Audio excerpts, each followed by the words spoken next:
The Pendulum problem. Let's see what MBT has to say about, well, let's be real, the second worst summoning mechanic of all time. The number one is Link summoning, because that shit was awful. Pendulum. Pendulums were invented in the year 1 AD, when a man named Foucault famously quipped, "Special summoning is much like a prison."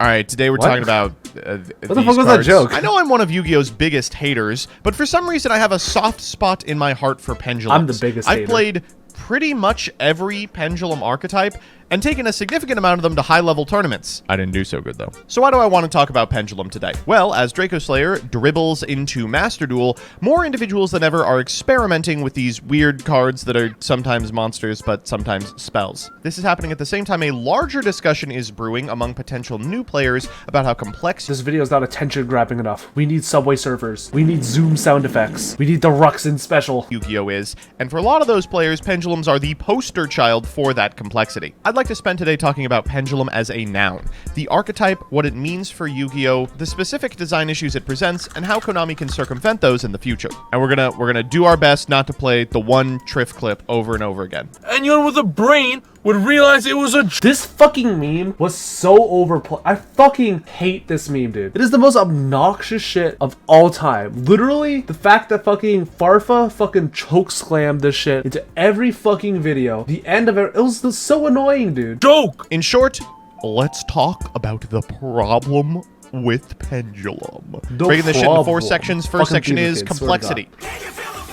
So discussion of Pendulum has to begin with their genesis in the set that changed everything, Duelist Alliance. At the time that this released, Yu-Gi-Oh was doing fine. Yu-Gi-Oh's always doing fine. We have a really easy time retaining players, but a really hard time getting new players in. So when a new series starts, that's a unique opportunity to potentially simplify the game to a state at which players now feel that they can get into it. And for what it's worth, Duelist Alliance did a lot right. Sure, the decks that were released were complex in a way that cards had not been in the past, but they were also super fun, played at wall combo speeds, functionally reset the metagame, and introduced the pace of play that we enjoy today with decks like Shaddoll and Burning Abyss, which are still occasionally playable. What, 8 years later? 9 years? Let me just go on Glasgow Yu-Gi-Oh's YouTube. Previously, each new summoning mechanic had of course led to waves Do not search up old Glasgow Yu-Gi-Oh fucking clips. Holy shit, there was some heinous shit back then, where people were just dropping slurs. That was the peak of Yu-Gi-Oh. Claiming that this was the end for Yu-Gi-Oh and they were stepping away. Synchros, as there's now this addition in my game? I have to add up numbers? Xyz, where do the materials go? Too difficult to understand. But Pendulum was the first time that there was actually meat to the argument. See, these are really complex to explain to new players. If you're unfamiliar, Pendulum monsters have both a monster effect and a scale effect. These effects can be activated while it's put into one of 2 Pendulum zones, which were added to the board with the release of this set and Master Rule 3. Once per turn, you can perform a Pendulum summon, during which you can summon any number of monsters from your hand or face-up extra deck with a level between the 2 numbers on your Pendulum scales. That's right, the face-up extra deck also exists now. When a Pendulum card is destroyed, it is not sent to the graveyard, but is in fact returned to the top of the extra deck, at which point it can be Pendulum summoned on a future turn. That explanation is difficult, but it's the tip of an iceberg of super unintuitive discussions and rulings. Pendulum cards are both monsters and spell traps depending on what position or location they are in. That means that cards that interact with spells or monsters will have different applications based on how the Pendulum card is. Here's the long short of it. Pendulum monsters are monsters in every location unless they're in the pen zone. That's it.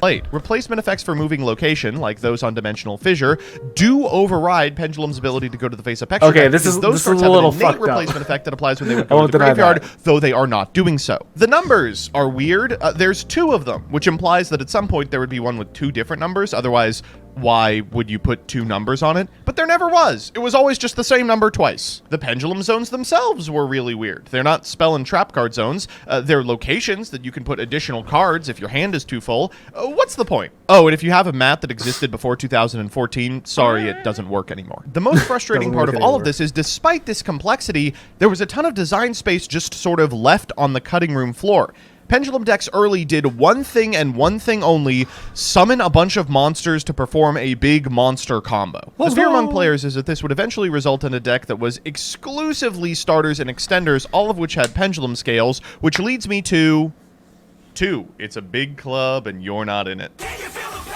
So famously, Konami employee and designer of the best Yu-Gi-Oh product ever conceived, rest in peace Matt Bell, we hardly knew ye, claimed that one of the issues with Pendulum was every new Pendulum design had the potential to be a part of this big Pendulum soup archetype that contained only the good cards from 6 or 7 years of card design. Functionally, Pendulum was one big archetype, and any new Pendulum card could be played within it. That makes designing cards really difficult. That's true. The fact that Yu-Gi-Oh doesn't have rotation and is like a legacy set design, sort of like Modern or Pioneer or whatever the fuck Magic the Gathering uses, really does make certain archetypes and certain build-arounds extremely difficult to design around. Because like stuff like Electromite and Beyond the Pendulum has to be like very specifically tuned or just straight up banned because of their interaction with like decades of cards. I mean, like Electromite with like Pepe, like Starving Venom with the stupid ass fucking FTK. Like there are just so many dumbass interactions that exist within like the history of the game, and Pendulum definitely just got to abuse the worst of it. I mean, they had like 2 FTKs, which is insane. Pendulum cards first released in Duelist Alliance, Konami was originally very scared about them. This can be seen with the Cleafort monsters. This first playable series of Pendulum monsters all have text on them that prevents you from special summoning anything but Cleaforts. Sure You're not going to be accessing anything other than the monsters that this archetype contains. This was a type of effect that not only had never been seen before, it had not been designed around in previous sets. Because you could theoretically special summon any monster from your hand, a whole bunch of monsters that were balanced around needing to be tribute summoned suddenly weren't. The player base was scared about this too, and early attempts to break Pendulum mostly revolved around cheating out really powerful 1 or 2 tribute monsters. This fear would eventually be realized with a significant series of ARG format tops in which the Ignite monsters were used to Pendulum summon stuff like Jinzo. In the grand scheme of sorry, I forgot about Ignite FTK. So that's 3 FTKs, by the way. Dude, what the fuck is Pendulum? What a dog shit mechanic. Literally, I'm not even joking. I think Yu-Gi-Oh would have been better off if Pendulum never existed in the first place. There's not been a single fair Pendulum deck in the history of Yu-Gi-Oh ever. I can't name a single one. Like, they've all either been like extremely broken or just extremely just like dog shit. Like, let's look at every single like Pendulum archetype like real quick. Like Odd Eyes, Pendulum Soup, Metal Foes, like Zodiac Soup, Ghost Beef, dog shit. Dragon Pit, Pendulum Soup, dog shit, dog shit, dog shit. Ignite, FTK, Cleafort, Floodgates. Like, what are you supposed to say about like Pendulum? Like, oh, it's either like super broken or it's like super bad. That's not particularly powerful, but you gotta understand this was at a time when Satellar Knight was a top deck. But you can't just print a Xenolock on every new piece of archetypal support forever. So eventually, Konami relented. You can do it. By the time the first of Pendulum's Tier 0 formats manifested in Performapal Pendulum, there were almost no locks to speak of, and one of the most powerful things you could be doing was Pendulum summoning a bunch of 4-star monsters and overlaying for a Shockmaster. Or in America, Hope Harbinger. We were just made. It was just material. It was just, you could make anything. Eventually, this became the norm for Pendulum monsters. A Pendulum deck was one that set scales, Pendulum summoned out a bunch of monsters, and then made a bunch of powerful extra deck monsters that weren't necessarily intended to be made with the infinite number of material you could get for just performing a combo that put bodies on board. Metal Foes, Pendulum Magician, Endymion, all of these decks looked pretty similar if you squinted. Nowadays, there's one thing that Pendulum decks do. They perform a big-ass monster combo and then use the 9 infinite material that they've summoned as a result of their setup to make a bunch of generic extra deck monsters. I love Appaloosa. I love Dweller. I love IP. I love my untargetable, indestructible boss monster that searches a spell when he's destroyed. Bat chest. Ooh, fun Yu-Gi-Oh! Isn't that every deck nowadays? Like, Yu-Gi-Oh! For the most part has been a pretty, like, Yu-Gi-Oh! This year, and arguably most of last year, outside of like exactly tier limit, has been pretty mid-rangey in how most of its decks have been designed. Like Sprite is a pretty mid-rangey deck. Like Naturia Runic is a pretty mid-rangey deck. Labyrinth is like a deck that plays Floodgates, but is also pretty mid-rangey in how it sets up its boards. Like Kashtira is a pretty mid-rangey deck that could, you know, OTK you and sets up a Macrocosmos and is kind of an asshole. Like outside of exactly tier limit and like Dragon Link, most decks within the format right now are pretty mid-range and like lower ceiling relative move to the hyper combo format we maybe had in like the back end of Toss, where people were playing like Endymion and like Thunder Dragon Link and like discussing shit like that, you know what I mean? But Pendulum throughout like his entire lifespan has either just been super shit your pants combo deck or Floodgates with Cleafort. The fears of Konami and the community have come to pass in the way that modern Pendulum decks operate.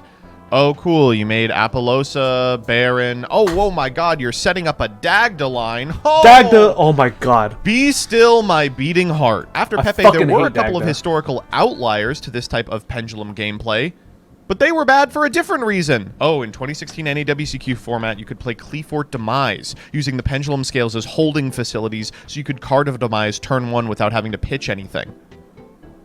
Hooray. Which leads me to gameplay. This is 3. Gameplay.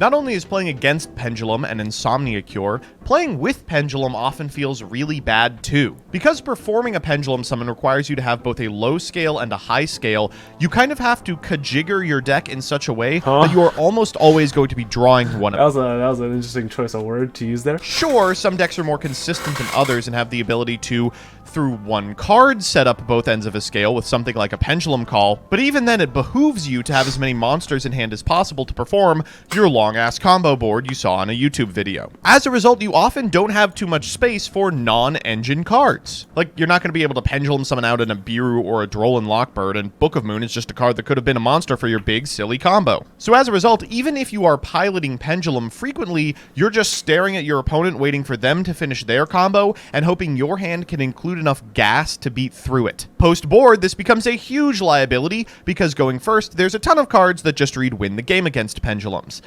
Anti-Spell, Dimension Barrier. Bat chest. Awesome. So somehow we've ended up in a position where both play... Also, you know, just straight up like Cosmic Cyclone and any like double pop, like Sword Soul Blackout. Pendulum is like one of those decks that I could never justify playing because, again, it feels super boring to play and it feels super boring to play against because while playing it, you set up like for 15 turns only to get like Dark Rulered, or like in like games 2 and 3, you just get anti-spelled and you're like, wow, epic, this is really cool. Playing Pendulum decks and playing against Pendulum decks can be really boring. So, or how do we fix it? Well, here's how we've been trying it so far. We've made them all terrible. These days, newly released Pendulum monsters are either unplayable garbaggio because Konami is sidestepping around the Pendulum problem of one individual deck that contains every single playable archetype, or they're busted-ass novels that have a million words on them, do a million things, and get banned almost immediately. I think this is a great opportunity to think outside the box in terms of Pendulum design.